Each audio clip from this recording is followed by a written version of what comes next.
Hi everyone, welcome back to my YouTube channel.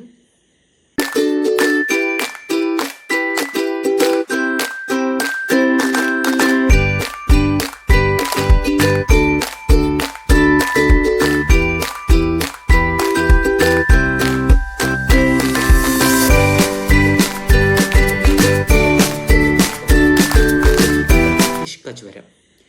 ഞാൻ mister Muhammad Ameen MP, assistant professor Yenepoya pharmacy college and research centre. ഇന്നത്തെ സമൂഹം ഞാൻ എന്തുകൊണ്ടാണ് ഈ ടോപ്പിക് സെലക്ട് ചെയ്യാൻ കാരണം മരണപ്പെടുക വരെ ചെയ്യുന്നുണ്ട്. എന്താണ് അതിൻ്റെ ഗൗരവം, എന്താണ് അതിൻ്റെ സൈഡ് ഇഫക്റ്റ്, എങ്ങനെയാണ് അത് നമ്മുടെ ശരീരത്തിലോട്ടേക്ക് വരുന്നത് എന്നൊക്കെയാണ് ഞാൻ ഇന്ന് ഈ വീഡിയോയിൽ പറയാൻ പോകുന്നത്. നമ്മളുടെ ടോപ്പിക് നിഗ്ലേറിയ ഫൗളേരി. ഇപ്പോൾ നിഗ്ലേറിയ ഫൗളേരി എന്നത് ഒരു അമീബയാണ്. അമീബ എന്ന് വെച്ചാൽ ഒരു പാരസൈറ്റ്. അത് വെള്ളത്തിലാണ് കാണപ്പെടുന്നത്. മലിനമായ വെള്ളം, മലിനമാവണമെന്നില്ല, ശുദ്ധമായ പുഴവെള്ളത്തിലും കെട്ടിക്കിടക്കുന്ന കുളത്തിലും ആണ് ഇത് പൊതുവെ കാണപ്പെടുന്നത്. എങ്ങനെയാണ് ഇത് മനുഷ്യനിൽ അപകടകാരിയാക്കുന്നത്, എങ്ങനെയാണ് അത് മനുഷ്യ ശരീരത്തിലോട്ടേക്ക് എത്തുന്നത് എന്നൊക്കെ ഞാൻ ഈ വീഡിയോയിൽ വിശദീകരിക്കാം. നിഗ്ലേറിയ ഫൗളേരി എന്ന് പറയുന്ന അമീബ നമ്മൾ കുളിക്കുമ്പോൾ, എവിടെ പുഴയിലോ അല്ലെങ്കിൽ കുളത്തിലോ കുളിക്കുന്ന സമയത്ത് അത് നമ്മളുടെ മൂക്കിലൂടെ കയറി മൂക്കിലുള്ള ഒരു നെർവുണ്ട്, ഓൾഫാക്ടറി നെർവ് എന്ന് പറയും. ആ നെർവിലോട്ടേക്ക് എത്തി അതിന് നേരെ നമ്മളുടെ ഓൾഫാക്ടറി ബൾബിലോട്ടേക്ക് എത്തി എന്നിട്ട് ഡയറക്റ്റ് നമ്മളുടെ തലച്ചോറിലോട്ടേക്ക് എത്തുകയാണ് ചെയ്യുന്നത്.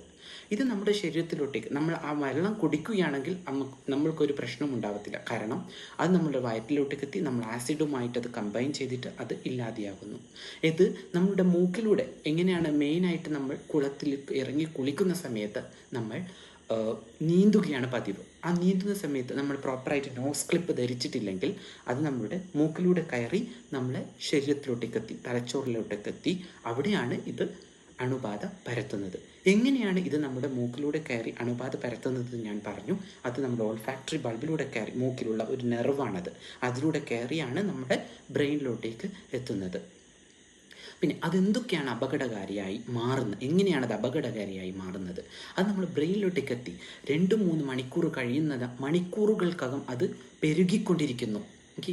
1 മണിക്കൂർ കഴിഞ്ഞു, 2 മണിക്കൂർ കഴിഞ്ഞു, 3 മണിക്കൂർ കഴിഞ്ഞാൽ അത് 1 നിന്ന് 4 മാറുന്നു, പിന്നെ 8 മാറുന്നു, 12 മാറുന്നു, അങ്ങനെ 4 മടങ്ങ് അത് നമ്മുടെ തലച്ചോറിനുള്ളിൽ ഉൽപ്പാദിച്ചുകൊണ്ടിരിക്കുന്നു.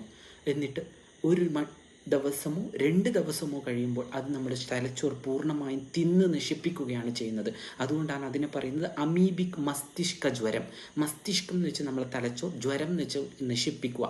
അമീബിക് മസ്തിഷ്ക ജ്വരം എന്നറിയപ്പെടുന്നു. നമ്മൾ കുളത്തിലോ നമ്മൾ നീന്തൽ പഠിക്കാൻ പോവുകയോ കുളത്തിലേക്ക് ഇറങ്ങുകയോ പുഴയിലോട്ടേക്ക് ഇറങ്ങുകയോ ചെയ്യുമ്പോൾ എങ്ങനെയാണ് ഇത് നമ്മൾ പ്രതിരോധിക്കുന്നത്, പ്രിവെൻറ്റ് ചെയ്യുന്നത് എന്ന് വെച്ചാൽ നമ്മൾ മൂക്കിൻ്റെ ക്ലിപ്പ്, നോസ് ക്ലിപ്പ് നമുക്ക് വാങ്ങാൻ കിട്ടും, ഷോപ്പുകളിലൊക്കെ അവൈലബിൾ ആണ്. അത് നമ്മൾ ധരിച്ച് മാത്രം നമ്മൾ കുളിക്കാൻ പോവുക. വളരെയധികം ശ്രദ്ധിക്കണം. വയനാട്ടിലും വേറെ സ്ഥലത്തൊക്കെ കുറേ മരണങ്ങൾ റിപ്പോർട്ട് ചെയ്തിട്ടുണ്ട്. ഇതിൻ്റെ മരണം എങ്ങനെയാണ് ഇത് അപകടകാരിയാവുന്നതെന്ന് വെച്ചിട്ടുണ്ടെങ്കിൽ നമ്മുടെ ശരീരത്തിലോട്ടേക്ക് എത്തി മൂക്കിലൂടെയാണ് ഇത് കയറുന്നത്. അത് ഓർമ്മിക്കണം. വായിലൂടെ കയറിയാൽ അത് നമ്മുടെ തലച്ചോറിലോട്ടേക്ക് എത്തുകയില്ല. അത് നമ്മുടെ വയറ്റിലോട്ടേക്ക് എത്തി നമ്മൾ ആസിഡുമായിട്ട് കമ്പൈൻ ചെയ്ത് അത് ഇല്ലാതെയാകുന്നു. മൂക്കിലോട്ടേക്ക് കയറിയാണ് ഇത് തലച്ചോറിലെത്തി നശിപ്പിക്കുന്നത്.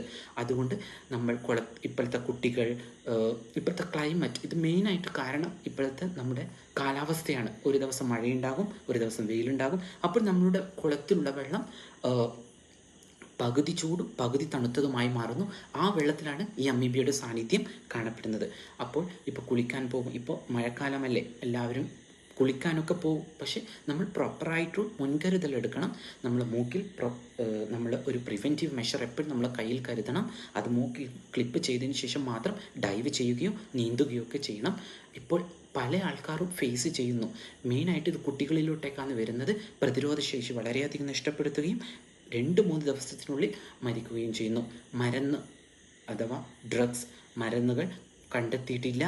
ഇപ്പോൾ കൊടുക്കുന്നത് ഒരു അമീബിക് മരുന്നാണ്. അത് ഒരു ആൻറ്റി ഫംഗൽ മരുന്നാണ് ഇത് കൊടുക്കുന്നത്. മിൽട്ടിഫോസിൻ എന്ന് പറയും. പക്ഷേ അതിലും യാതൊരുവിധ ഉപകാരവും കാണുന്നില്ല. അത് വെറും അതിൻ്റെ സിംറ്റംസ്, അതിൻ്റെ ദിവസങ്ങൾ കഴിയുന്തോറുമുള്ള അതിൻ്റെ മോശമായ അവസ്ഥ തടയാൻ വേണ്ടിയിട്ടാണ് ഈ മരുന്ന് കൊടുക്കുന്നത്. ഈ ഡിസീസിന് പ്രോപ്പറായിട്ടുള്ള മരുന്ന് ഇതുവരെ കണ്ടുപിടിച്ചിട്ടില്ല. അതുകൊണ്ട് നിങ്ങൾ പുഴയിലോ കുളത്തിലോ ഒക്കെ പോകുമ്പോൾ സൂക്ഷിക്കുക. നിങ്ങൾക്ക് കുളിക്കാം, വേണമെങ്കിൽ ക്ലോറിനേറ്റഡ് വാട്ടറിൽ കുളിക്കാം, കടൽ വെള്ളത്തിൽ വേണമെങ്കിൽ കുളിക്കാം. കടലിപ്പോൾ ഞാൻ പ്രിഫർ ചെയ്യുന്നതല്ല. ഇത് രണ്ടും സേഫാണ്. ആമീബ അതിൽ വളരുകയില്ല. ക്ലോറിനേറ്റഡ് വാട്ടർ നമ്മൾ കാണപ്പെടുന്നത് പൂളിലോ സ്വിമ്മിങ് പൂൾ ഇല്ലേ, നമ്മൾ വീടിലോ അല്ലെങ്കിൽ വേറെ സ്ഥലത്ത് സ്വിമ്മിങ് പൂളിൽ പോയി നമുക്ക് വേണമെങ്കിൽ നീന്തൽ പഠിക്കാം. ഈ സമയത്ത് പുറത്ത് പോയിട്ടാകുമ്പോഴത്തേക്കും ഇതുപോലുള്ള അമീബ ശല്യങ്ങൾ ധാരാളമായിട്ട് നമ്മളുടെ ശരീരത്തിലോട്ടേക്ക് കയറുകയും 1 to 2 to 3 ദിവസം, മാക്സിമം പോയാൽ 4 ദിവസത്തിനുള്ളിൽ ആളുകൾ മരിക്കുകയും ചെയ്യുന്നു.